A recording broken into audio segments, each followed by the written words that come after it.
ହେଇ କାର୍ତ୍ତିକ ଆସିଲାରେ ପେଡ଼ି ପୁଟୁଳି ବାନ୍ଧ ଦଲାଲ ଟୋକାଟା ଟ୍ରେନ୍ ଟିକଟ ଦେଇଗଲାଣି 2 ଦିନ ଆଗରୁ।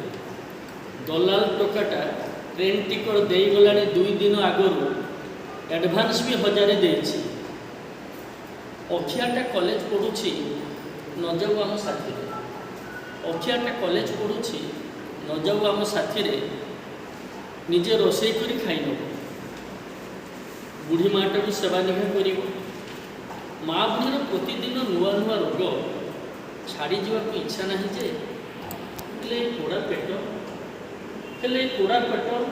ଯାହା ବି ହଉ, ଯାହା ବି ହେବ ହଉ, ଦାଦନ ନଗଲେ ନ ଚଳେ। ବେଙ୍ଗା ଝୁନାକୁ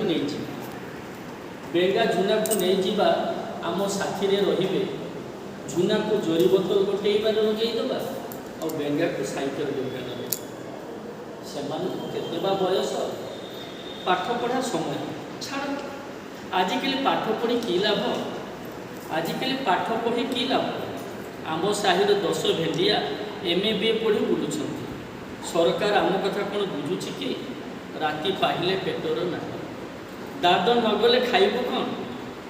ସୋନିଆ କହଁର କହୁଥିଲା ତାଙ୍କ ଦଲାଲଟା ପଇସା ମାରି ଖାଉଛି। ଏ ନୂଆ ଦଲାଲଟା କ'ଣ କରିବ କେଜାଣି? 12 ଘଣ୍ଟା ଚାବୁକ ପିଟି ଖଟେଇବ, କମ୍ପାନୀ ପାଖରୁ ଠିକ୍ ମୂଲ ନେବ, ଦେଲା ବେଳକୁ ଅଧେ। ପାଟି ଫିଟେଇଲେ ଲୋକ